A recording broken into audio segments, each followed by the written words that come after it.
أولادك السلام لما عليكم يجوا ورحمة الله يطلبوا وبركاته، منك ازيكم الحواوشي حبايبي؟ عاملين ما ايه؟ يا رب تقولهمش تكونوا اشتروا بخير. خلاص، إن لا اللهم انت ما لك الحمد تعرفيش صلى هو الله على معمول النبي. يا بايه. أيها الذين آمنوا انما صلوا لما عليه تعمليه وسلموا في تسليما. البيت انت الفيديو ضمناه هطلع معمول طويل شوية ازاي حاطه معلش. فيه ايه، وبيكون دي احلى من سلسلة من بتاع بره الفيديوهات بتاعتي كتير. جمعتها في فيديو واحد، واسمها اكلتي ويا رب اولادك حاجه تعجبكم صحيه، وينال رضاكم. أنا أهم مش حاجة اللي طالباه بالتكلفه، منكم بالعكس هتلاقي نفسك الاشتراك ان انت واللايك. عامله أهم حاجة كميه متنسوش كبيره في اللايك بالله وتكلفه عليكم. قليله.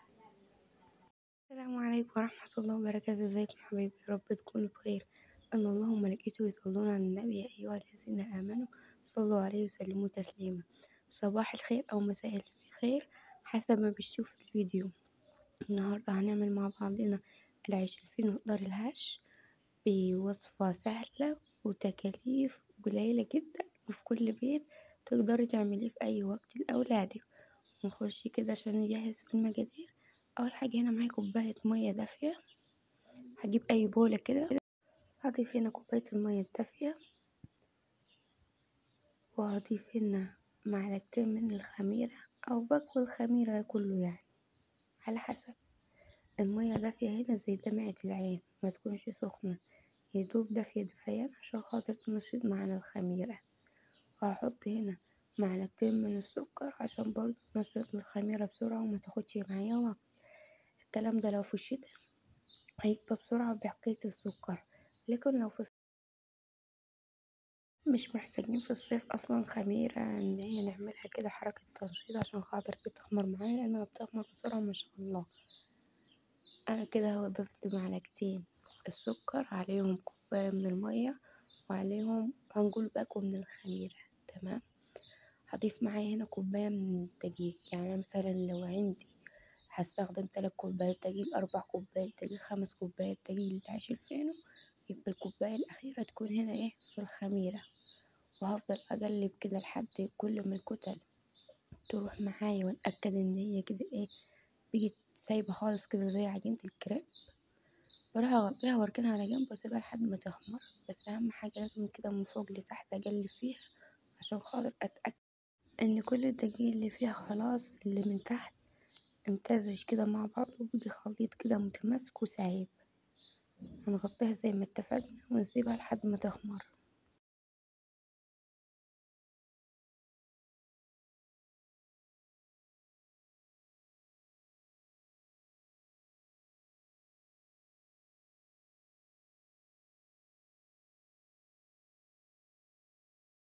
اهو هنا كده ايه، نجي نشوفها اختمرت ولا لسه. هنقول بسم الله. هنا كده اختمرت معايا اهو، بس الايه مش ظاهرة، الكاميرا مش مبيناها كويس برضو، تقلل جدا. انا كده اهو بقلب عشان خاطر اهبط كل الاختمار ده.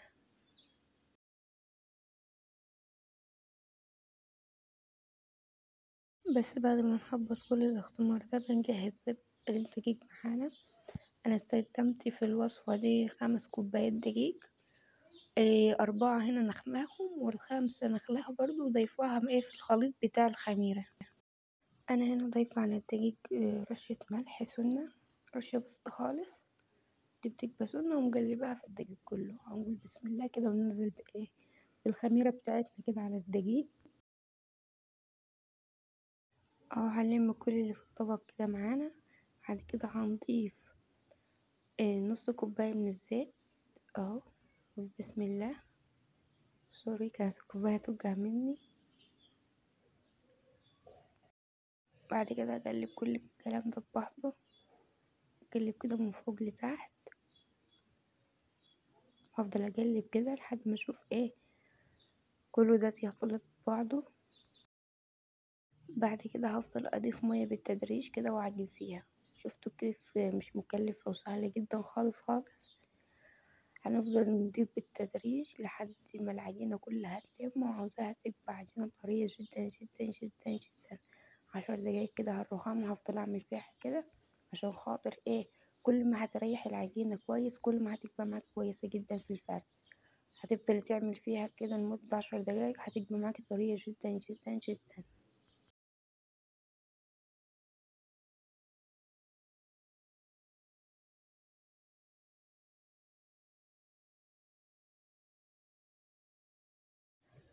اهو انا خلاص سبتها هنا. تمام. اهو بصوا شايفين اهو لما تكون بتلزق كده تتأكد ان كده هي بقت تمام. وهي انتي بتعجنيها هي اللي هتلم كل العجينة اللي حواليها في البولة. هي كده خلاص بقت تمام. هسيبها تختمر. اهو اختمرت كده معانا. هروح برضو ايه اهبط كل الاختمار ده. لو انت عايزة تخليها تختمر اكتر من كده برضو مفيش مشاكل، بس بيها. بس لو احنا خلاص مش محتاجين اصلا هي تختمر تاني، بفردها تمام. بقطعها كور كور اهو حسب الرغيف حجمه، انت عاوزاه كبير او صغير. بكورهم بالشكل ده وبسيبهم 10 دقايق برضو عشان ايه يرتاحوا معانا. بعد كده انا ايه بجيب شوية دقيق على الرخامة وبفرد الكورة وبلفها رول صغير كده وبضيفها في صينية مدهونة من الزيت. الغلطة اللي انا غلطتها هنا بقى ايه، ان هو انا كان المفروض اسيب مسافة بين كل واحد والتاني، لكن انا زنقتهم كلهم جنب بعض عشان اخلص منهم في صينية واحدة، وسبتهم لحد ما اختمروا وبقوا معايا بالشكل ده. الفيديو بتاع اللي انا وبفرد الكورة عشان اوريها لكم انا وبلفها رول، مش عارفة راح فين، كانت الكاميرا مش بتصور بسبب برضو المساحة عندي ممتلئة. المهم انا هو ضفتهم في الصينية. المهم بقى ايه تسيبوا مسافة بين كل واحد والتاني. بعد كده ايه حابين بقى نزينه من فوق، هنزينه بايه؟ هنجيب يا اما حبة البركة يا اما السمسم. ادهني دهنة خفيفة من، مش هقول لك بيض والكلام ده لا، نسكافيه، حاجة بسيطة من النسكافيه وبشوية مية وادهنيهم كده بس بالراحة، ما تدوسيش عشان خاطر الاختمار ما يهبطش معانا. يا اما بقى هتجيبي حاجة بسيطة من لبن البودرة شوية مية وتدهنيهم برضو، وبتضيفي سمسم او حبة البركة. انا هنا ضفت سمسم، ما كانش عند حبة البركة، بس لو ضفت حبة البركة هتديله شكل وطعم روعة خالص. الفرن مسخنة كده على درجة حرارة عالية. بعد كده بنهديها وبنضيفهم على مش على الصاج على طول، لا، على اللي هي الشبكة. تمام.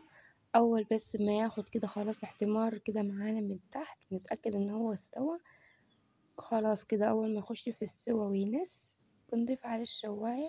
شغل الشواية 10 دقايق ياخد لون وبيطلع معانا بالشكل الجميل ده. بس اهم خطوة لازم تعمليها ايه، هو في الصينية بتجيبي بخاخ مية بترشي عليهم كلهم، هما مولعين كده نار. اول ما تطلعي الصينية من الفرن على طول بترشي بخاخ المية وبتغطيهم وبتسيبيهم لمدة 10 دقايق. ده عشان خاطر الطبقة اللي من فوق وهو نفسه يطرى، مش تبقى الطبقة ناشفة، لا، يطرى خالص ويبقى طري كده وهش معانا اهو زي ما انتوا شايفين. حلو جدا خالص، هينفعك في المدارس او في السحور. هتحشيه جبنة لانش وممكن تحشيه اي خلطة وتسخنيه في الفرن. يعني لو عملتله عصاج كده لحمة مفرومة او فراخ وحطيتيه في الفرن هيبقى طعمه جميل بالموتزاريلا والكلام من ده. وبرضه هينفعك في حاجات تانية كتير وها اسمها ايه، مش مكلف وحاجة نظيفة في البيت انت ضمنها لأولادك. ويا رب الوصفة تكون عجبتكم، وبالهنا والشفا كده اللي يجربها واللي وصل معايا لحد هنا يعمل لي لايك واشتراك ويعرفني بقى ان هو وصل معايا لحد هنا. ولو في اي حاجة اي تعديل من نفسي اكتبولي في الكومنتات، ولو حابين اي حاجة اعملها برضو اكتبولي في الكومنتات.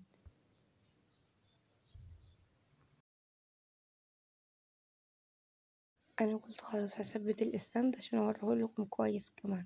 اهو شايفين طري خالص معانا وهش اهو لما بنفتحه متفرخ كده من جوه مش مكتوم ولا حاجة. وبقى بالهنا والشفا. باي باي. السلام عليكم ورحمة الله وبركاته. ازيكم حبايبي عاملين ايه؟ يا رب تكونوا بخير. ايه كده احنا هنبقوا قاعدين كده في رمضان وهنخلي رمضان يعدي على كده من غير ما نعمل اي حاجة نحلي بيها؟ لا هنعمل. هنا معايا كيلو من الرز بس احنا مش هنستخدمه يعني كله، لا احنا هناخد نصه كده بس. هننضفه كويس ونغسله كويس ونتأكد منه ونصفيه. وأول ما ينشف خالص من المية هنجيب حلة على النار ونحط لها مية كده، هنسيبها تغلي بقى مع نفسها. نهدي عليها النار أو عادي يعني ممكن تعلي عليها النار وتغطيها وتسيبيه. تمام. أنا هنا هجهز المكونات معايا. معايا هنا كوباية من السكر، ومعايا معلقتين من جوز الهند، وهنا معلقتين لبن بودرة وعليهم معلقتين من النشا. هتقولي لي ليه نشا؟ هقولك نشا لان ده احنا هنعمل الرز اللي هو زيه زي رز هنعمله زيه زي الرز المعمر، تمام؟ يعني في الفرن. دي طريقة جديدة يعني مش أغلبية بيعملها، تمام؟ بس هو معروفة يعني. بس أنا كده ضفت الرز، هفضل أقلب فيه كده عشان خاطر أتأكد إن مفيش رزاية ماسكة من تحت. لازم كده تغيبي وتقلبي فيه. احنا أول ما هنحط الرز خلاص كده هنخلي النار متوسطة، مش هنوطيها على الآخر، لا هنخليها متوسطة لحد ما الرز يستوي معانا. احنا حاليا ما ضفناش أي لبن خالص، دي مية الرز، هو يدوب في المية، مضيفينش أي حاجة. نغيب ونقلب نغيب ونقلب بين كل دقيقة والتانية، نقلب ليه؟ عشان خاطر ما يشيطش معانا وعشان خاطر ما يمسكش. أول ما هيستوي معانا كده خلاص هنسيبوه. أهو هنا كان خلاص داخل على سوا، بس برضو هنسيبوه يستوي تماما، حتى لو شرب المية يشربها عادي، مفيش أي عواقب ليه. هنغطي عليه ونسيبوه. اهو هنا كان بصوا استوى معايا اهو، استوى على الاخر كمان، ده أنا نسيته وشرب المية. لو هو مشربش المية هنعمل هنصفي المية بتاعته وهنضيف عليه اللبن والسكر والنشا وجوز الهند، وهنرفعه على النار. اول ما يتقل نروح حاطينه في الصينية وكده. لا بقى احنا بقى تقل معانا وهو اصلا سخن، فخلاص هنستبعد الكلام ده. هنضيفه في بولة كده، بولة كبيرة. هنضيف هنا معانا النشا، معلقتين من اسفة معلقتين من جوز الهند، لان جوز الهند هيديله نكهة حلوة. وهنا معايا معلقتين من النشا وعليهم معلقة من الكريمة شانتيه او كريم باستري. بس لو كريم باستري قبل ما تحطيه لازم تدوبيه في اللبن الاول، عشان خاطر لو جيتي ضفتيه هيكلكع معاكي على طول. وهنا ضفت كوباية من السكر. السكر ده حسب الرغبة بتاعتك، حسب ما انت حابة، يعني محلون خالص مظبوط، لا محلون بس خفيف خالص. فالسكر ده حسب الرغبة. انا ضفت كل المكونات دي، تمام. هنا هو معايا معلقة من الكريمة شانتيه، وهفضل اقلب. ولو في فانيليا سايلة عندك بتضيفيه، يعني بتاع معلقة كبيرة ممسوحة، يعني مش معلقتين، هي دوبها معلقة. هتفضل تقلبي فيه بالطريقة دي. وهنشوف بعد ما نقلب هنضيف اللبن، هنضيفه بالتدريج. احنا هو معانا اللبن. هي الطريقة دي حلوة في ان هي طريقة مختلفة وجديدة، واللي هو مش بيكون عاوز لبن كتير. وفي طريقة على فكرة اللي هي الطريقة التانية اللي هي من غير فرن، من غير اي حاجة، اللبن رز بلبن العادي من غير ما ياخد منك لبن كتير. هنعمل ان شاء الله فيديو تاني. انا هو كده فضلت اقلب، تمام. ودقته شفت هو محتاج رز، ما اقصد محتاج سكر تاني ولا لا، محتاج لبن تاني ولا لا. لقيته هو مش محتاج اي حاجة تاني، خلاص لقيته كده تمام. اللبن بقى حابة انت تزودي زودي، لو انت مثلا حابة ان هو يكون فيه لبن. لا مش حابة ان هو يكون فيه لبن واستكفتي باللبن ده، خلاص. بس حابة اقولك برضو حتى لو هنا لقيتيه ان هو مش محتاج لبن، معلش ضيفيله كمان شوية تاني، عشان خاطر لما هيدخل الفرن هيبقى كله متماسك على بعضه. فلما تيجي تاكلي بقى تلاقي تحس بطعم اللبن، تحس بطعم الرز بلبن زي اللي بتجيبيه من بره. احنا هنا كده خلاص، هو كانش محتاج اي حاجة وجاهز معانا. هناخدوه كده نركنه على جنب. هنجهز هنا معانا الطواجن. حابة ان انت تضيفيه في صواني عادي، بس انا حبيت اشوف الفرق لما يكون في الطاجن. لقيته احلى بصراحة كمان من الصينية. هنا دهنا الطواجن كده حاجة خفيفة خالص من السمنة. وهنا كان معايا دي، بس دي يعتبر صينية كيك صغنونة خالص. اهو هنقول بسم الله كده، ومعايا بالكبشة، وهفضل اضيفهم. شوفوا هو هنا تقيل خالص، كان محتاج كمان لبن تاني عشان يبقى سايب معاكي. بس انا عادي هفضل ادب كده بيها على الرخام، عشان خاطر يبقى كله متساوي، ميبقاش حتة عالية وحتة واطية.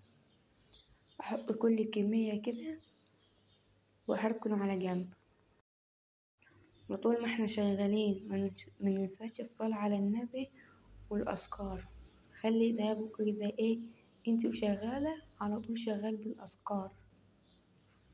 اهو كده هنحط برضو في الطواجن نفس النظام، نقول كده بسم الله.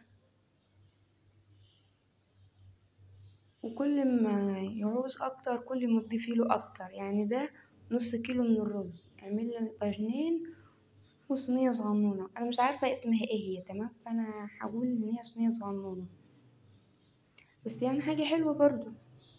ونص الكيلو التاني هعمل لكم بيه الفيديو التاني اللي هو ايه، حاجة كده برز بلبن بس يكون طعمه حلو ومش هياخد منك لبن كتير، لان في ناس بتسوي الرز نفسه باللبن، يعني مش بتسويه بالمية الاول وبعد كده تصفيه من المية، لان طول ما انت مثلا اهو انا حطيت الرز وحطيت عليه اللبن وهسيبه يستوي هيشرب منك لبن غباء كمان. لكن لما انت تضيفي له ميه وتسلقيه الاول في الميه وبعد كده تصفيه، خلاص انت كده مش محتاجه كميه لبن كتيره. بالعكس انت ممكن تضيفي له، لو انت مثلا بتحبي اللبن يكون كتير فيه هتضيفي له جزازه لبن، ازازه كامله من اللي هي الجزاز اللي احنا بنجيبوها بس، ومش هيحتاج معاكي اي حاجه، وهيبقى 100 فل و14 كمان. هشيل كل العك ده كده اهو مسحت، دول معايا هما انت التلاتة دول. وبكده من فوق لو حابة تضيفيله قشطة ماشي، حابة تضيفيله حاجة بسيطة من السمنة ماشي. أنا هنا كنت مسخنة الفرن، هضيفهم كده على الشبكة، أول ما الأحراف تتحمر معايا أخليهم ياخدوا لون كده على الشواية وهيطلعوا معانا بالشكل الجميل ده. ولو عندك مثلا زبدة حابة تدهنيها على الوش برضو تدهنيها، أنا هنا مدهنتلهاش أي حاجة، هو طبيعي هيحمر من فوق، بس مثلا يعني القشطة هتديله نكهة أحلى كمان من فوق، كمان طبقة أحلى كمان من دي بكتير. يا رب الفيديو يكون عجبكم، متنسوش تعملوا لايك وسبسكرايب، ولو في أي تعليق أو أي حاجة اكتبولي تحت في الكومنت، وأشوفكم إن شاء الله في الفيديو القادم. باي باي.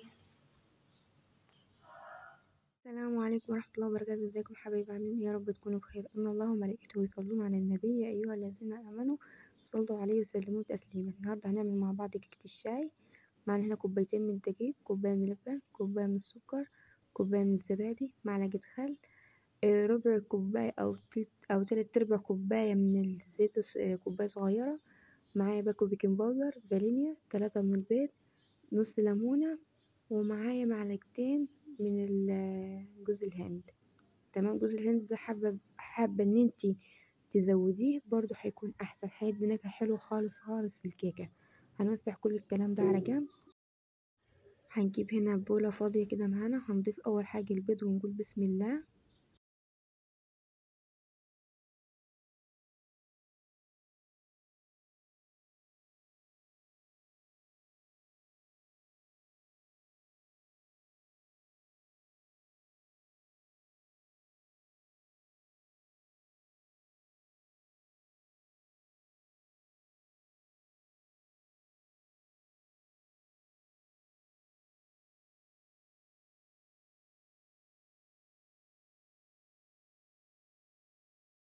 ضفنا 3 حبات من البيض، هنفضل نضرب فيهم. وبصي في الخطوة دي تضربي بمضرب، بخلاط، بيدك، بمعلقة، هتطلع معاكي النتيجة هي. المهم ان هي البيض يتخلط كويس، يتضرب كويس كده لحد ما لونه يفتح كده معانا. نضيف هنا معلقة الخل عشان نشيل زفارة البيض. واحنا بنضرب كده هنفضل نضيف المقادير كده بالتدريج.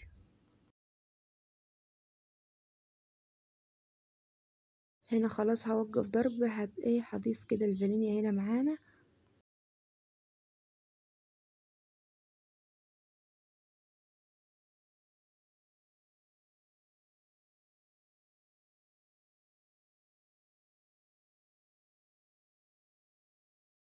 خلاص ضفت الفانيليا، هرجع تاني استمر كده في الضرب كده لحد ما تفتح معايا على الاخر. هضيف هنا كوباية السكر بالتدريج، هضيف السكر كده وهفضل اضرب فيه لحد ما ادوبه، هفضل اضيف بالتدريج عشان خاطر اتاكد ان السكر كله داب معانا.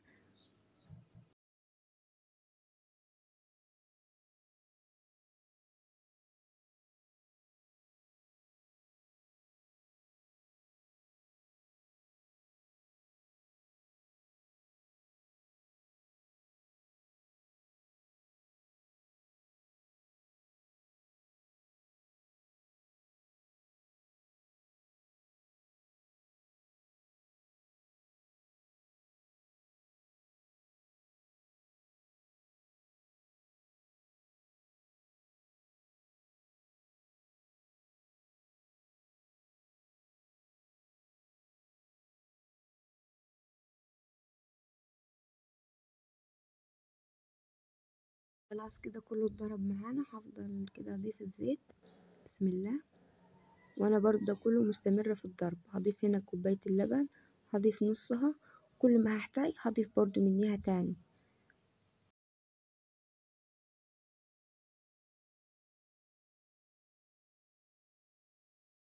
هوقف هنا المضرب شوية عشان اضيف كوباية الزبادي معايا، وبرضه هرجع اضرب بالمضرب تاني لحد ما اتأكد ان كله كده اختلط في بعضه بيجي تمام.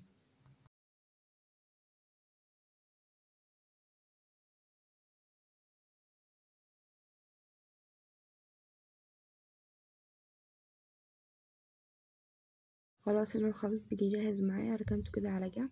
هجيب بولة هنا تكون فاضية، وهنبدأ ندخل مع بعض الدقيق. لازم تنخلي الدقيق عشان خاطر الكيكة تطلع هشة وحلوة معانا. كوبايتين من الدقيق، ونقول بسم الله.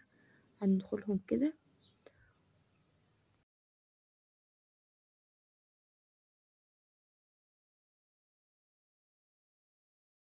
وبعد ما دخلناهم هنضيف هنا باكو بيكنج باودر او كيك شيف، اي حاجة.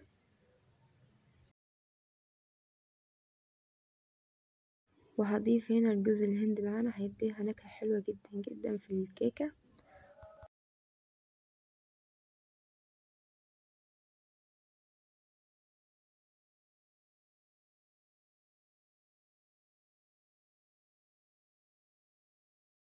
هنا هقلب كل الخليط كده الجاف كده معاه عشان خاطر كله يختلط في بعضه، واركنه كده على جنب.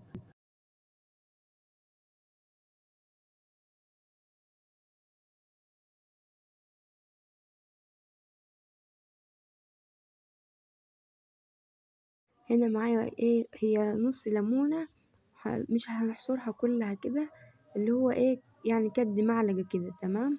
هضيفها لان هي هتديها برضو نكهة حلوة خالص. هقلبهم كده يمين وشمال، بعد كده هنزل بيها على الخليط الجاف.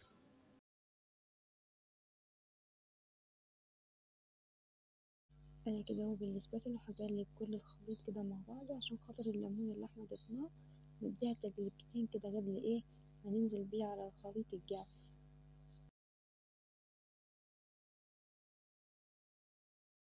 هنقول كده بسم الله، وننزل كده بالخليط كده بالراحة، وهنلم بالسباتولا كل كده اللي معانا على الجناب، وهنفضل كده نقلب فيها بالتدريج عشان خاطر نتأكد كل الدقيق كده يختلط مع بعضه.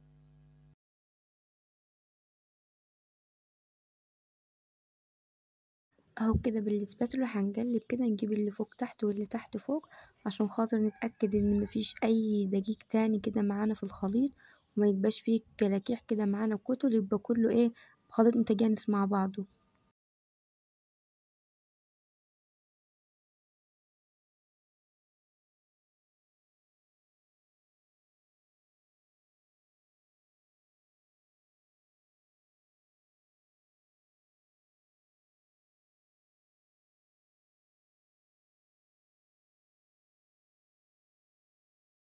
خلاص هنا كده بعد ما اتأكدنا ان الخليط كله اختلط في بعضه، هجيب صينية متوسطة هدهنها دهنة زيت خفيفة، وهنزل كده بالخليط كده في الصينية. بس اول حاجة هقلبه كده بالراحة، ونقول بسم الله. نزلت بكل كمية الخليط معايا، هننزل الباقي اللي فاضل بالسباتولا. انا مسخنة الفرن، هضيفها كده هنا على الشبكة. اول ما تاخد لون معايا واتأكد ان هي استوت، هضيفها ان هي تاخد لون كده على الشواية، وهتأكد كده بالخلة او بسن السكينة ان هي استوت كده معايا. انا كده عملت لها اختبار بسن السكينة، لقيتها هنا مستوية وطلعت معانا بالشكل الجميل ده. هسيبها تبرد خالص كده، وبعد كده هبدأ اقطعها. وزي ما اتفقنا ان هي لو ماسكة معاكي وما اتقلبتش معاكي بسهولة، بس سيبيها ثانيتين على عين البوتاجاز وتطلع معاكي بكل سهولة. انا كنت مقطعاها بالشكل ده اهو، طرية وهشة معانا. بالهنا والشفا. ودي كيكة الشاي اللي كانت معانا النهاردة. هو انا هقطع حتة منيها بصراحة طبعا عشان هي مش راضية تطلع معايا، عشان خاطر انا بصور بالتليفون وبقطع باليد التانية. جوز الهند كان عامل فيها طعم فظيع، كان طعمها روعة. اول مرة اصلا اضيف فيها جوز الهند، ده كان اختياري، فحبيت اشوف النكهة بتاعتها هتكون كانت حلوة ومرضية جدا. يا رب الفيديو يكون عجبكم، متنسوش اللايك والاشتراك. باي باي. السلام عليكم ورحمة الله وبركاته. اللهم صل وسلم وبارك على سيدنا محمد وعلى آله وصحبه وسلم وبارك أجمعين. ازيكم حبايبي، عاملين ايه؟ وحشتنا جدا جدا. النهارده هنعمل بقى مع بعضينا كباب حلة. انا كنت عاملاه قبل كده بس اللي هو ايه بالبطاطس. هسيب لكم اللينك بتاع الفيديو ده تحت في صندوق الوصف. هنا معايا كيلو من اللحمة وكيلو من البصل. لازم نفس الكيلو بتاع اللحمة يبقى ايه معاه بصل، واللحمة بتبقى مقطعة مكعبات صغيرة. وهنا معايا معلقة كبيرة من بهارات اللحمة ورقتين لورا. وطبعا هنا التوابل معايا توم باودر، بصل باودر، ولازم ملعقة من السكر. وهنا معايا شطة وسبع بهارات. وهنا ايه التوابل بقى كزبرة وفلفل وكمون، كل التوابل دي مع بعضها. هنا هجيب حلة معايا على النار، هسيبها تسخن خالص خالص والنار عالية، وهنزل عليها باللحمة عشان اللحمة تاخد ايه صدمة. طبعا مش هنوطي النار خالص عشان ايه اللحمة ما تنزلش المية بتاعتها. هنخلي النار عالية على قد ما نقدر. طبعا هنا الاسبات اللي مش عارفة اقلب بيها هجيب معلقة خشب وهفضل اقلب، بس مش هنقلب كتير لان انتوا شايفين اهو لما فضلت اقلب كتير نزلت مية برضو حتى لما انا ايه معلية النار. اول ما هتاخد اللون ده هننزل عليها بالبصل اللي احنا مقطعينه. طبعا البصل قطعيه عادي مكعبات لان ده كله هيدبل معايا، مش هيبقى يعني باين خالص. هنقلبهم كلهم كده ببعضيهم. طبعا انا ايه كل شويه كده بغيب واقلب فيها، وبرضو النار عالية عشان البصل ما ينزلش المية بتاعته ولا هو ولا اللحمة. هنا طبعا حطيت ايه البهارات اللحمة وحطيت الورق اللورا. طبعا ورق اللورا ده بعدين هنشيلوه، ولو عندك عيدان قرفة برضو هيخليها طعم جميل خالص. حطيت كل البهارات هنا وهفضل اقلب فيها، وده كله طبعا والنار لسه ايه عالية، مش هنوطيها خالص دلوقتي. طبعا احنا هنا ايه خلاص هنوطي النار، وضفت ايه جزء من المية اول ما المية جت نصها. طبعا احنا ايه على حسب اللحمة بتاعتك هتضيفي يا اما على 3 مراحل مية يا اما على 4 مرات بس. فاللي هو كل مرة انت بتضيفي ايه على نص الكمية بس. يعني اول يعني انت مش بتغطيها خالص، انت ايه عندي ما تاجي عند نص الكمية كده وخلاص. انا طبعا هنا المرة التانية اضيفها، طبعا بسيبها كده مع نفسها. هرجع برضو ايه احط تاني برضو مية. كل ما المية بتنقص انت بتفتحي عليها ايه وبتحطي لها مية. مش هتاخد وقت خالص معاكي، واكلة مغذية وحلوة خالص. لو جربتيها بالطريقة دي مش هتبطل ان انت تعمليها. طبعا هنا خلاص كانت جربت تدخل على مرحلة السوا. هشيل خلاص الورق اللورا، وزي ما قلتلك لو فيها دهن قرفة هتبقى احلى كمان. طبعا انا كده ايه ضفت لها ميه وبسيبها خلاص تستوي مع نفسها. هي خلاص يعتبر دخلت مرحله السوا. انت طبعا الصوص ده لو عاوزاه يتقل اكتر حسبيها فتره اكتر، لا انت عاوزاه على كده خلاص بتكبي وتاكلي على كده. طبعا هنسيبها تستوي مع نفسها، وهنجي ايه نشوف الصنف التاني اللي هنعملوه النهارده معانا. هنا احنا ايه طبعا انتوا خلاص فهمتوا احنا ايه هنعمل. هنا معايا 5 بصلات كبار، وطبعا نفس التوابل ملح وبهارات لحمة وسكر وبابريكا وشطة وايه والسبع بهارات. وهنا ايه طبعا معايا كام طماطمية مقطعاهم والرز. الوصفة دي ناقصة فيها حاجة. الشاطرة بقى اللي هتقول ايه الحاجة اللي هي ناقصة فيها هقول اسمها في هنا ده تكتب في كومنت وهقول الاسم بتاعها الحلقة الجاية بإذن الله. طبعا انا هنا هضيف على البصل البهارات.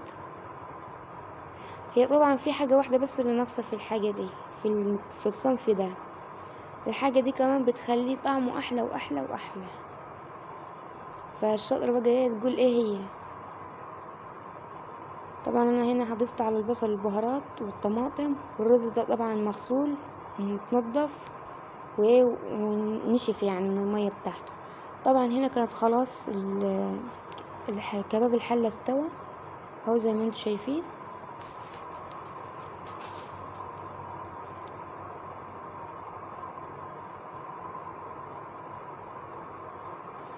طبعا انتوا ايه عرفتوا ايه الوصفة اللي احنا هنعملها النهاردة دي. المنابير. طبعا انا هنا ايه الجزء ده عامله اللي هو بالخلطة اللي وريتها لكم، انما الجزء ده رز صافي. انا كنت حابة اجرب بس ايه يعني نظام الرز وكده، الرز صافي بس عليه ايه نفس البهارات ونقطتين من الزيت بس. هنا طبعا معايا مية مغلية وفيها كام ورقة من اللورة وزيت. طبعا انا اول ما بنزل بالمنابير هي بتكفل لوحدها عشان المية سخنة ولازم تسيب المية تغلي. وملحوظة صح، إيه لما تيجي تعبي المنابير عبيلها على الناحية اللي هي فيها الشحم، لازم تقلبيه تخلي ناحية الشحم من جوه عشان كله ده بيدي تست عالي. وما تعبيش المنبار على الاخر عشان خاطر ايه ما فيش حاجة هتطرشق منك في المية. هنروح كده نشوف كباب الحلة ايه اخبارها. طبعا هنا كانت استوت وخلاص كبيتها.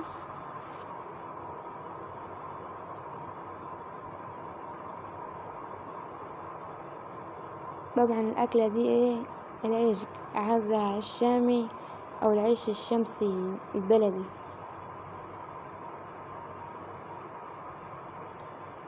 كباب الحل اللي هو ايه كنوع من التغيير، في ناس خلاص اللي هي زهقت من اللحمة زهقت من الطبيخ، ده بيبقى ايه كنوع من التغيير.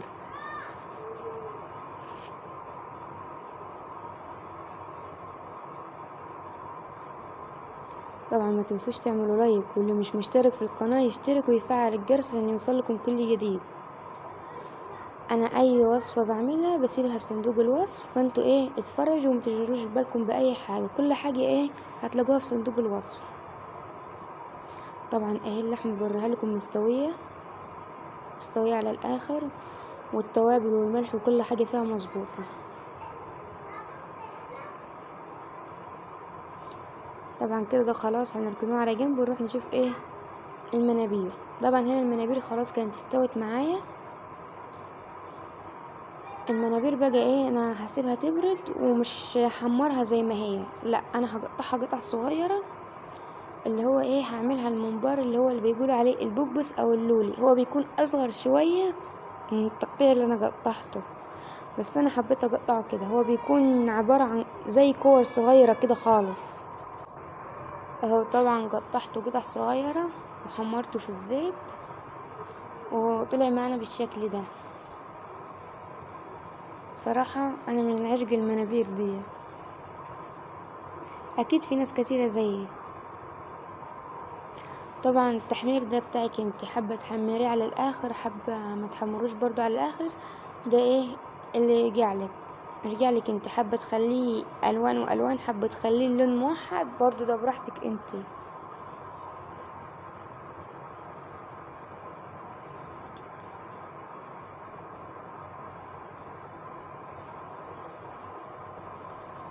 دي طبعا اللي هي المنابير اللي هي ايه اللي هي بالخلطة اللي احنا عملناها مع بعض.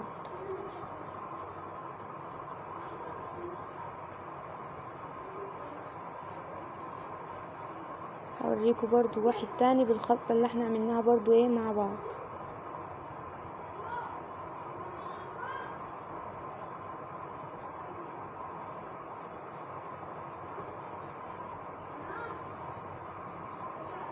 طبعا الرز مستوي وكل حاجة مستوية، كل حاجة تمام. ده بقى ايه اللي هو الرز اللي هو على كده اللي هو قلت لكم عليه، اللي هو بالرز والتوابل بس ما فيهوش اي حاجة تانية اهو. بس يفضل لو هتعمل اللي هو بالرز بس يا ريت تخليه ايه لوحده، تخلي طبعا اللي هو بالرز على كده لوحده واللي بالخلطة يتسلق برضو لوحده. ويا رب الفيديو يكون عجبكم وينال رضاكم، واشوفكم ان شاء الله في فيديو جديد. متنسوش تعملوا لايك واشتراك. مع السلامة. اي حاجات انت عاوزينها اكتبولي في الكومنتات، واي ملحوظة برضو اكتبولي في الكومنتات عادي، واي حاجة انا بسيبها في صندوق الوصف. يلا سلام.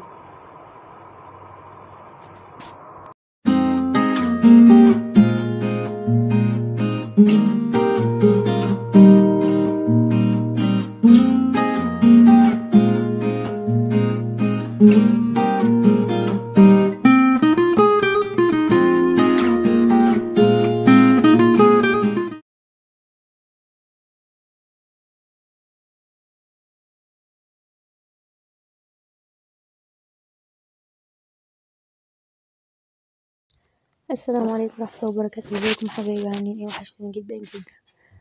كل سنة وانتم طيبين، كل سنة وكل الأمة الإسلامية بخير، كل سنة واخواتنا المسيحيين طبعا بخير.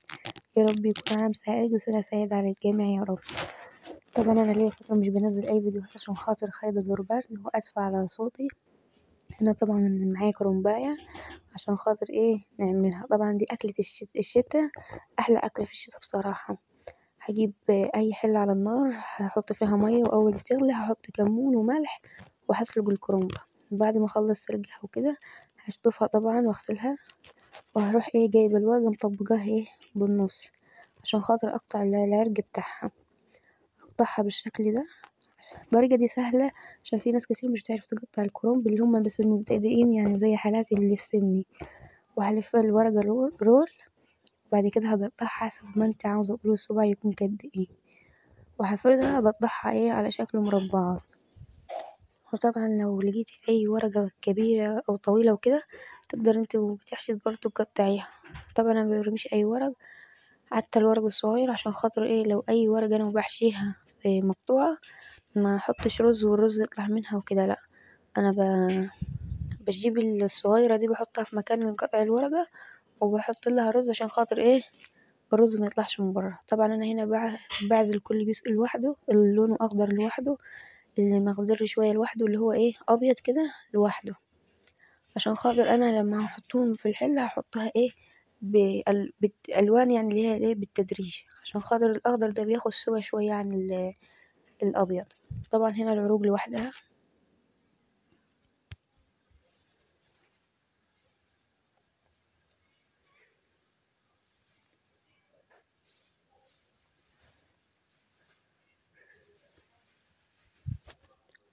طبعا انا هنا معايا كميه من البصل. وعلى فكرة في ناس اللي هي ايه بتفرم البصل وخلاص، لا، لما هتفرم البصل هتلاقيه ليه طعم، ولما تقطع البصل هتلاقيه طعم. طبعا كزبرة، بس في ناس بتحب تحط شبت، انا بصراحة ما بحبش، بس تكفى بالكزبرة. وهنا كيلو رز. هجيب طاسة على النار، هخليها تسخن على الاخر، واول ما تسخن هروح اضيف عليها معلقتين من السمنة، معلقتين كبار سمنة بلدي. طبعا دي حاجة ترجعلك، عاوزة تحطي سمنة بلدي، سمنة نباتي، زيت الموجود. واسيبها كده برضو لحد ما تسيح. اول ما تبقى معانا بالشكل ده هضيف البصل.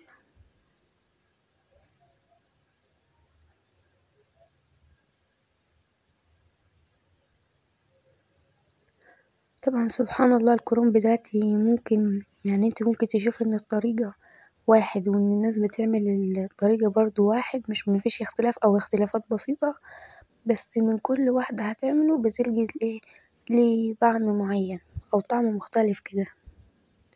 طبعا انا هسيب البصل هنا لحد ما تدبل على الاخر.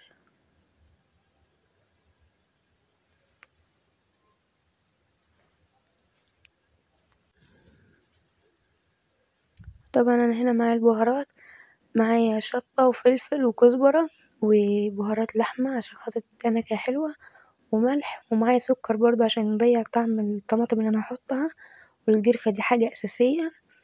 ومعايا جنزبيل، الجنزبيل هاخد منه ربع معلقة، لكن باقي ما باقي من أي حاجة هضيف معلقة كاملة. وطبعا أنا بحب أضيف الشطة هنا كده صحيحة، لأنها كده كده هتختفي برضو، مش هتبقى ظاهرة بالطريقة دي، لا.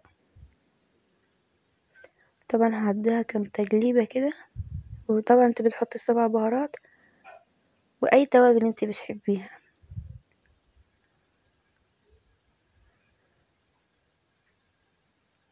طبعا انا هنا ايه خلطت شفش من الطماطم، وحطيت فيه قطعتين من البنجر عشان خاطر ايه يدينا فايدة حلوة، وبرضه عشان خاطر هي مغذية، يعني عشان خاطر الأنيميا وكده. هضيف كده الطماطم على البصل.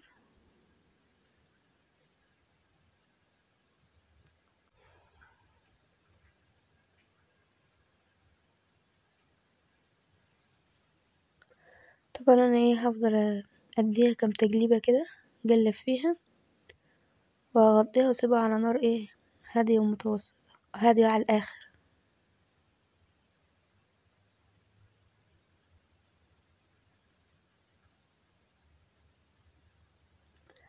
سيبها لحد ايه ما تتسبك كده كلها ببعض والزيت يطلع على الوش.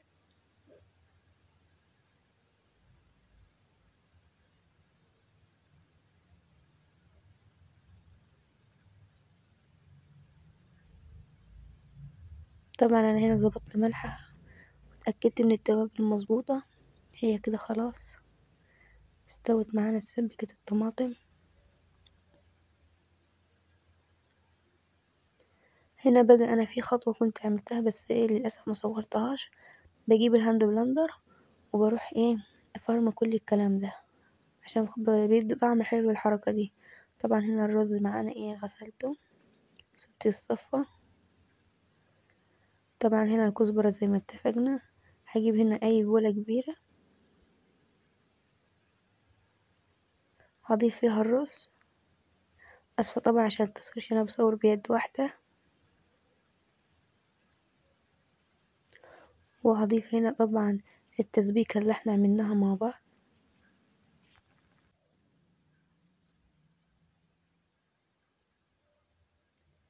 وهضيف هنا الكزبرة. طبعا في الكزبرة براحتك حبة تكتري حبة تقللي حاجة ترجعلي. وهقلبهم كده كويس. هو عامة الكرنب سهل مفيش اي عك ولا حاجة. انت عندي جهزت التتبيلة وسلقت الكرنب خلاص كده هو خلص.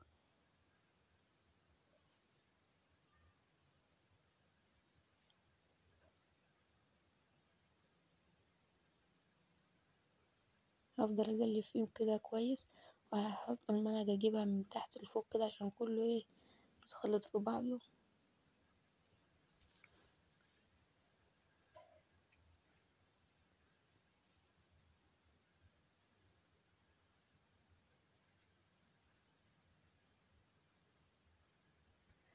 هنا هجيب الحلة. وطبعا ده العروق ايه اللي احنا قطعناها مع بعض هرصها في الحلة.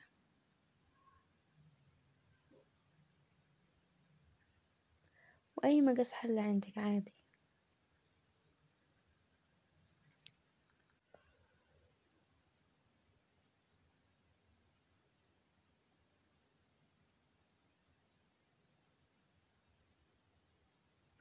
هرصها كده بالشكل ده. ودايما اختار العروق اللي هي تكون اتخن شوية عشان خاطر دي هي اللي بتستحمل. وبعد ما هرصها بالشكل ده طبعا انا هنا ايه خلاص حشيت الكرنب.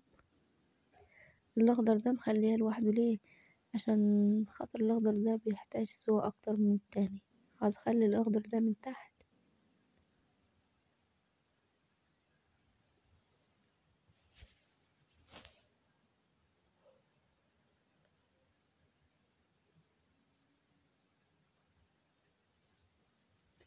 وهرصه معاكم بالشكل ده.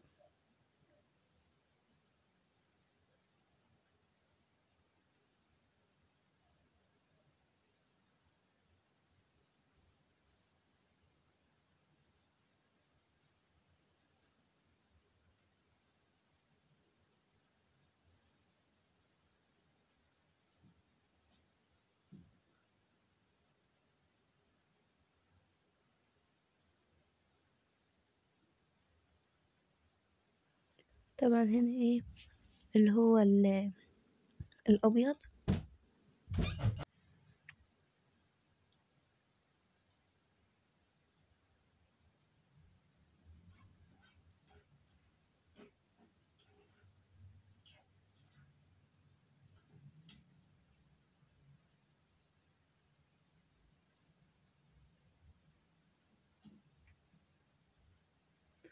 طبعا انا محبش اقفل الفيديو عشان خاطر ايه اعرف ارص معاكم وكده.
طبعا لو اي حد مش مشترك في القناة يشترك، ولو اي حد داخل القناة جديد يشترك.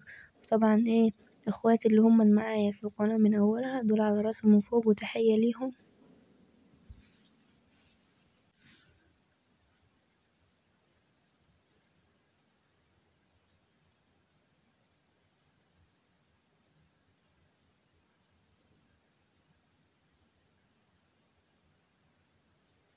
طبعا دول الورق الصغير حشيته برضو، مرميتهوش ولا حاجة، حشيته وهضيفهم من فوق خالص الورق الصغير عشان ده مش هيستحمل اي سوا، عشان كده بخليه من فوق خالص بعد ما برص في كل الكمية. اسهل حاجة بصراحة دي عندي هي اكلة الكرنب، بصراحة ما فيهاش تعب وما فيهاش حاجة.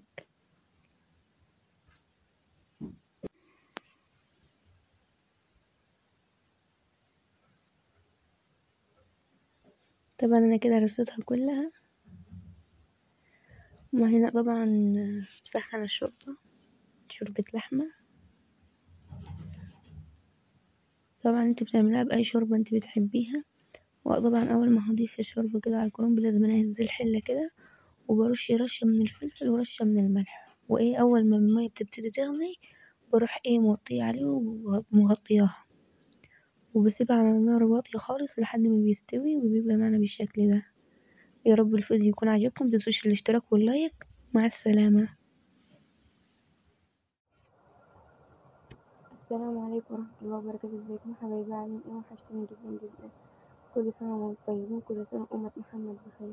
اللهم صل وسلم وبارك على سيدنا مولانا محمد وعلى آله وصحبه وسلم بارك اللهم. أهم حاجة متنسوش الصلاة على النبي. حبيبي يا رسول الله، اكثروا منها. النهاردة أنا هعمل معاكم البسكوت، وأول مرة في حياتي إن أنا أعمله.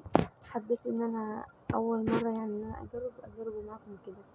معايا هنا كوبايتين من السمنة، كوبايتين دقيق، أقصد آسفة كوبايتين من السكر، وخمسة بيض، ومعايا البيكنج باودر والفانيليا، وده عبار اللي هو بتاع ايه خمسة بيض. هضيف كده السمنة، متجيش تنزل معايا، هجيب الاسباتولا نزلها بيها. أنا أول مرة بصراحة إن أنا أجرب وأعمله كمان لوحدي، فعشان كده حبيت أبدأ بعبار يكون صغير. بعد كده إن شاء الله لو نفع طلع كويس معايا ايه يعني هعمل عبار أكبر من كده. بسم الله. ضفت كده السمنة، بعد كده هضيف السكر، هضربهم في المضرب ضربة كده حلوة اهو بالشكل ده. كان اللون فتح كده معاه. هضيف البيض،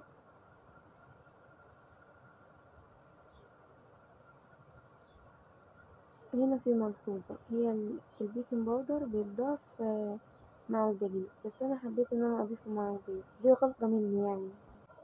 اصلا انا حبيت اضيفه ليه هنا عشان انا كل مرة اي كيكة اي حاجة يكون هعملها بيكنج باودر بنسى البيكنج باودر نهائي.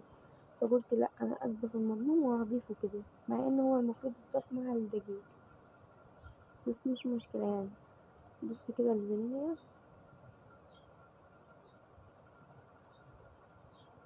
طبعا المشاهد اللي انا ركنتها كده على جنب اهو كده ضربتهم. انا دلوقتي معرفاش ان هو هياخد معايا كام من الدقيق، فانا الكوبايتين دول بجيت اعبي كوبايتين.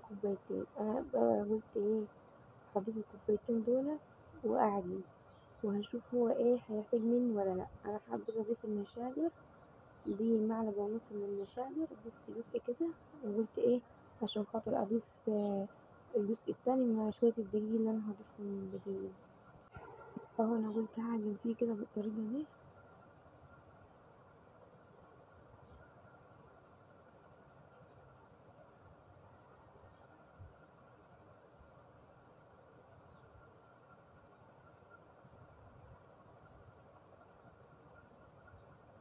كده دول اول كوبايتين معانا من الدقيق، واهم حاجة الدقيق يكون منخور عشان خاطر الحاجة تطلع حلوة كده.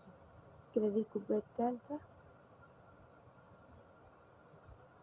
وضفت شوية المشاجر كده دي الرابعة، 5،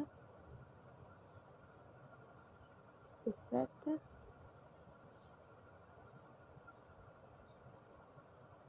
أنا كده ضفت 6 كوبايات. تمام. بس هو يعني العجين ده هياخد مني 8 كوبايات بنفس الحاجة، يعني كيلو إلا يعني كيلو كوباية كده. هفضل أعجن ازاي هعرف ان العجينة بتاعتي مظبوطة ولا لا؟ انا كده ضفت الكيلو. تمام. وخلاص عجنتها وبقت 100. هجرب بسكوتة واحدة أو أي قطعة كده أو حتة عجينة يعني، هجربها أحطها في الصينية وأدخلها في الفرن. انفرشت وساحت يبقى هو كده محتاج دقيق. لا ما فرشش ومسحش يبقى هو كده العجين بتاعك تمام. أنا كده زي ما قلت لكم أخد مني كيلو، كوباية وكوباية. العبار ده طبعا الله يبارك لها عمتي، هي اللي مديهوني، وبصراحة طفشتها. عمتي ده؟ طب مش عارفة العجينة مش عارفة مالها. المهم طفشتها، طلعت عينها في اليوم ده. بصراحة بقت معايا واحدة بواحدة لحد ما يعني العجينة اتظبطت معايا.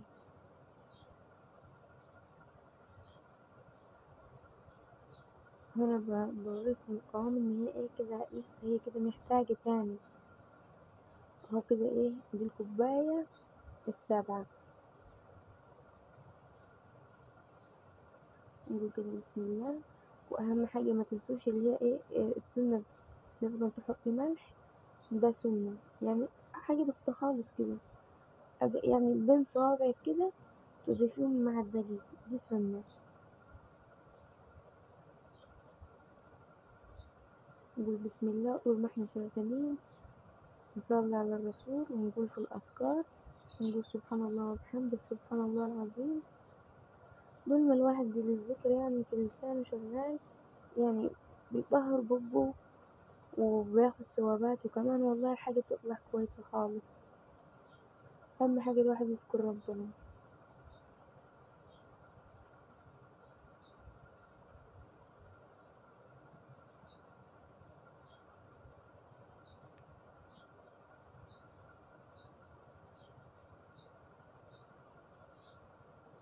اهو انا كده هنا معايا معلقة كبيرة من جوز الهند عشان خاطر يديله نكهة حلوة، ودي ربع كوباية من زيت عشان تديله طعم الجرمشة، وهياخد معايا كوباية من اللبن، أي لبن بقى، لبن سايل أو لبن بودرة المتوفر عندك.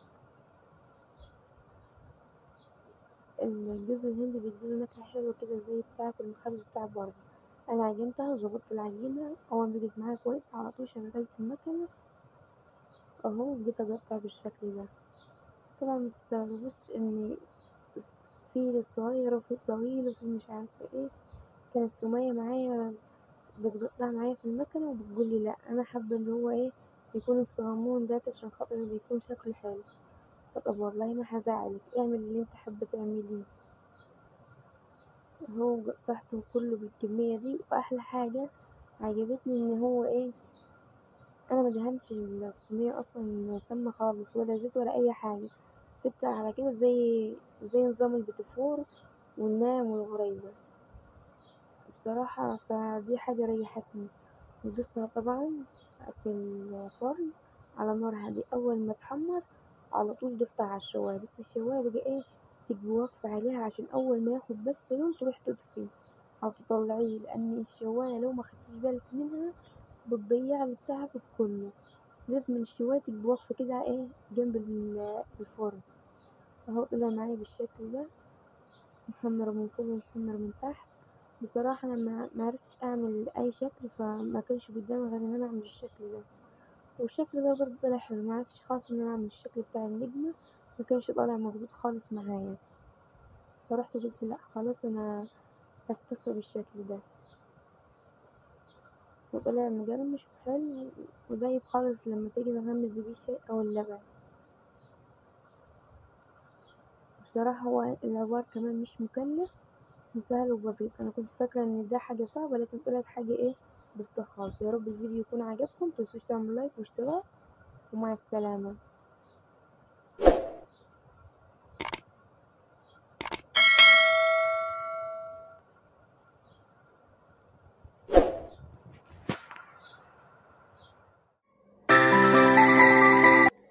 السلام عليكم ورحمة الله وبركاته. ازيكم حبايبي؟ عاملين ايه؟ وحشتني جدا جدا.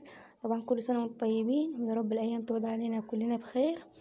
طبعا انا اسفة جدا، انا ليا شهر كام مش بنزل اي فيديوهات، بس باذن الله هرجع احسن من الاول. النهارده هنعمل مع بعضنا البيتزا اللي هي طبعا عاشقة الجماهير. معايا هنا 4 كوبايات من الدقيق.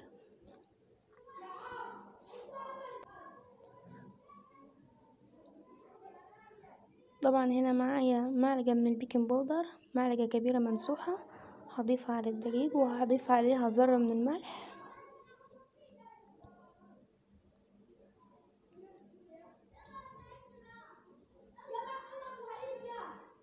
طبعا اسفة عشان صوت العيال في الشارع كالعادة.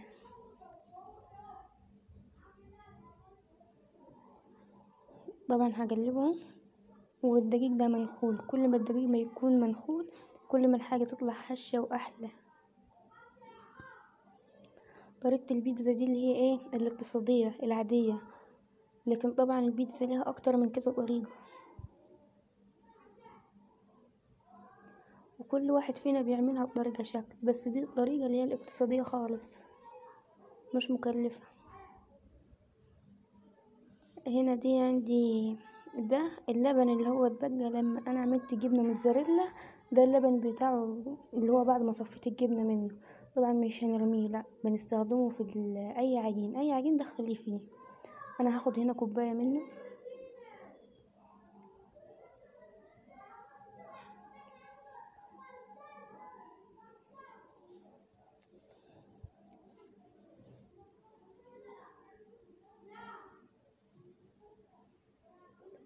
هنا عندي طبعا مقدار طماطمية واحدة، بس هي طماطمية تقيلة، وعندي كوباية زيت صغيرة بس ايه ركنتها دلوقتي على جنب عشان مش هنستخدمها دلوقتي. ومعايا معلقتين من الخميرة الفورية، هضيف الخميرة على اللبن وهقلبهم في بعض.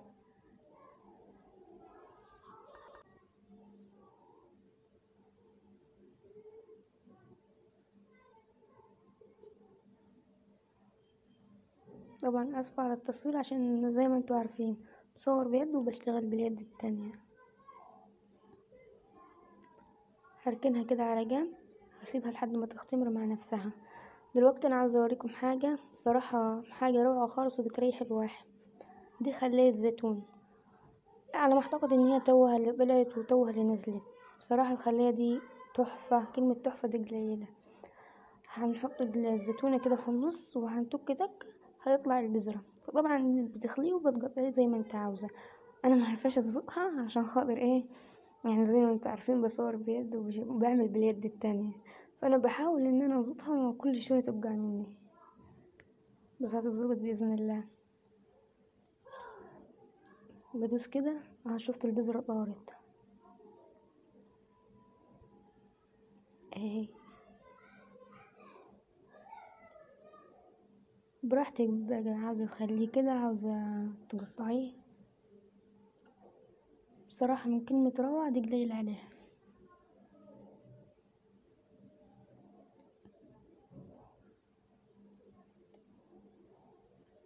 هنا طبعا الخميرة كانت اختمرت خلاص معانا، هضيفها على الدقيق.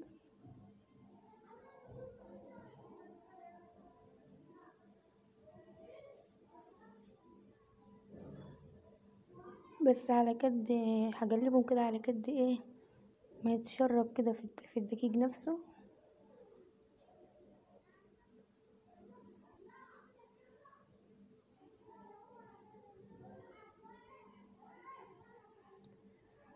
ده طبعا ايه زي ما قلت لكم، ده الراي بيعتبر اللي ايه اللي اتبقى من العجينة اللي هي ايه الجبنة الموتزاريلا اسفة. دي كوباية الطماطم، هي طماطمية واحدة تعصريها بس تكون تقيلة. طبعا هعجنها انا وارجع لكم تاني. عجنتها، واهم حاجة في عجينة البيتزا ان انت تهضميها في العجن، ان خدمتيها في العجن هتيجي لما تفرديها هتريحك. هغطيها كده واسيبها لحد ما تختمر ونشوف الحشوة. هنا معايا بصلاية مقطعاها، وهنا دي شرايح فراخ، ومعايا هنا التوابل روزماري كزبرة هند 7 بهارات اي توابل عندك. بصراحة انا كنت حاطة توابل كتير بس مش فاكرة اصلا حاطة توابل قد ايه. ودي حاجة بسيطة من السكر. ان انا الفيديو ده مصوراه من بدري. هنزل كده بالبصل، هديهم كام تشويحة حلوة. هي كده كده الفراخ مجرد ما بتشم النار مش بتاخد وقت، ولو بصوا عاوزينها تدي طعم وتستحيل تبلوا بقى ايه الفراخ نفسها، يعني حطوا لها علبة زبادي على شوية مستردة على كاتشب على مايونيزا وسيبوها. طبعا انا هقعد اشوح كده في الفراخ واشوح خلاص.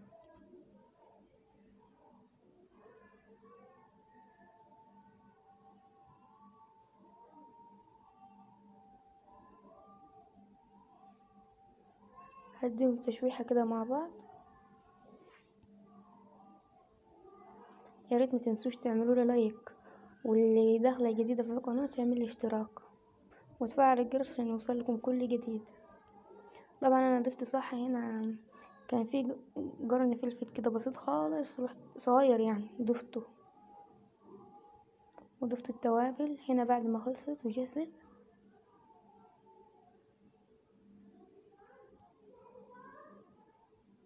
دي هنا الجبنه الموتزاريلا اللي هي الجاهزه اللي بنشتريها من بره. بجيب الكيس اللي هو ابو 50 جنيه ده وبحطه في علب زي كده. ودي طبعا الجبنه اللي هي الشيدر. الشيدر ولا الرومي، المهم يا شيدر يا رومي عشان انا بتلخبط ما بينهم، سامحوني. ودي طبعا الفلفل، ودي صلصة انا اللي عاملاها. ودي شرايح الطماطم. وهنا الزيتون بعد ما انا خليته. ودي الجبنة الموتزاريلا اللي انا عاملاها هنا في البيت، اللي وريت لكم الحليب اللي هو ايه اتبقى منيها اللي هو بعد ما صفيته. طبعا انا هنا فردت العجينة. بعد ما بفردها بروح ايه مقطعها عاملاها بالشوكة كده.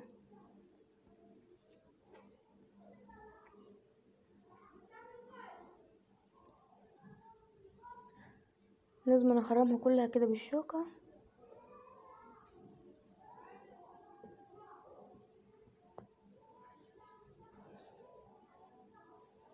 سامحوني على التصوير، بإذن الله قريب هجيب ستاند وبإذن الله هيبقى التصوير تمام كده. انا بحط الصلصة اللي انا عملتها.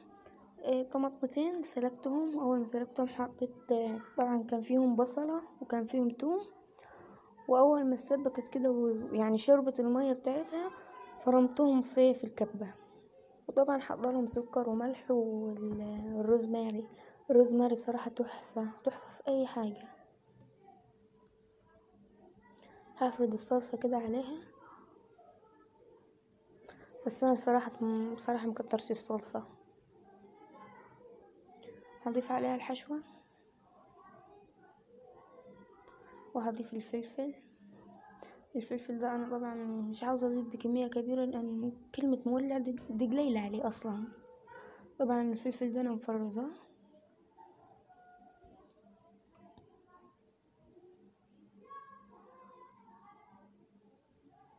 هضيف شرايح الطماطم.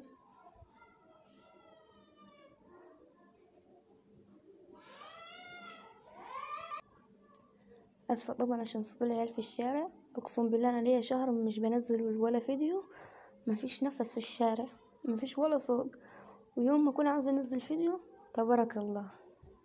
ربنا يخليهم يا عم ويكتر منيهم كمان وكمان. ما اعرفش ليه كل ما اجي انزل فيديو اصوات بالصلاة على النبي. طبعا انا هنا ضفت ايه الزيتون. وضفت الجبنة الموتزاريلا والجبنة الشيدر او الرومي عشان انا بتلخبط ما بينهم. دي جبنة انا عاملاها، ده غير الجبنة الموتزاريلا.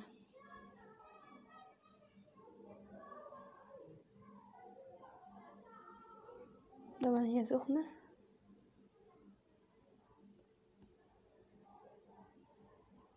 ودي الجبنة اللي انا عملتها اللي هي الموتزاريلا العادية. طبعا بعد ما صفيتها وبقت تمام التمام بشرتها زي كده. شكلها عامل زي الملح كده مش عارفة ليه عشان بشرها على الاخر.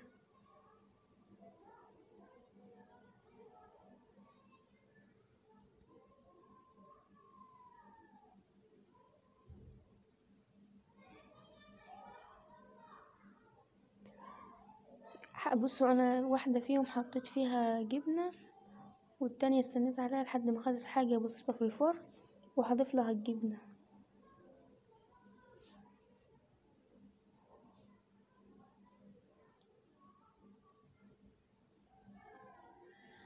ده هضيف لها جبنة تاني كمان. اهم حاجة الجبنة ما تخلوهاش تكبة كده في الطرف عشان بيسيح وعك كده عك. طبعا هدخلها في الفرن، اول ما تحمر من تحت اخليها تاخد وش. طبعا اول ما تطلع بالشكل ده معانا هنحط عليها الكاتشب والمايونيز، ولو في مستردة كمان هتحطي. طلعت معايا بالشكل ده.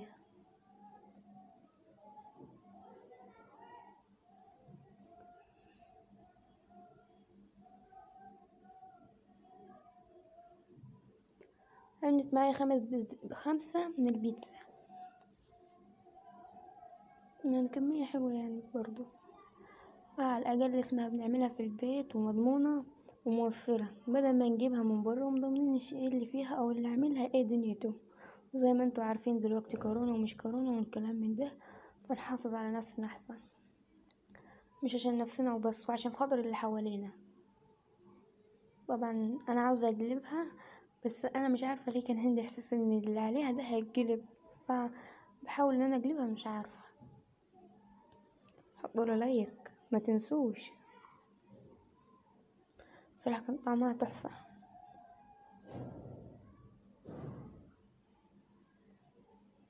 دي شبه اتلسعت شوية كده مني، حاجة بسيطة خالص.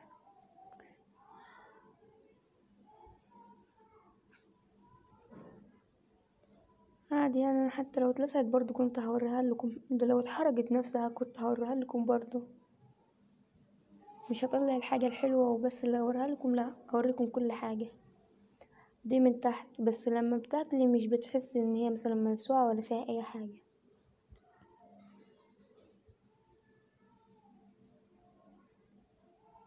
طبعا سامحوني ان انا بحاول اقطعها او اشدها وكده، مش عارفة.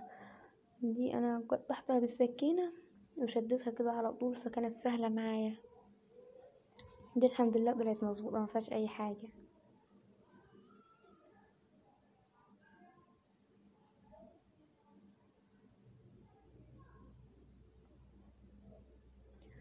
دي البيتزا التالتة.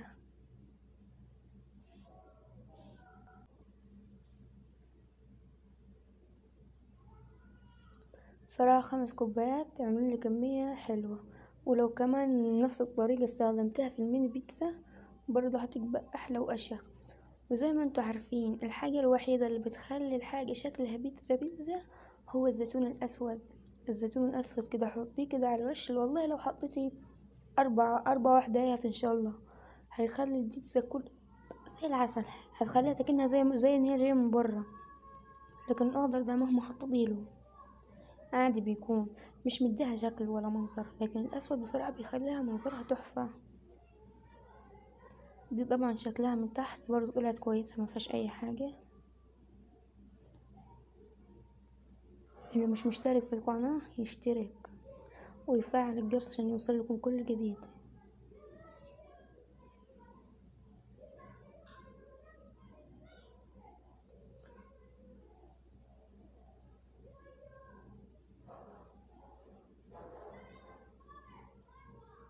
ربنا يحسن بين يدي ويدكم يا رب، وكل سنة وانتم طيبين، وتعود عليكم الأيام بخير والسعادة يا رب. ويا رب الفيديو يكون عجبكم، واشوفكم في فيديو جديد إن شاء الله. مع السلامة.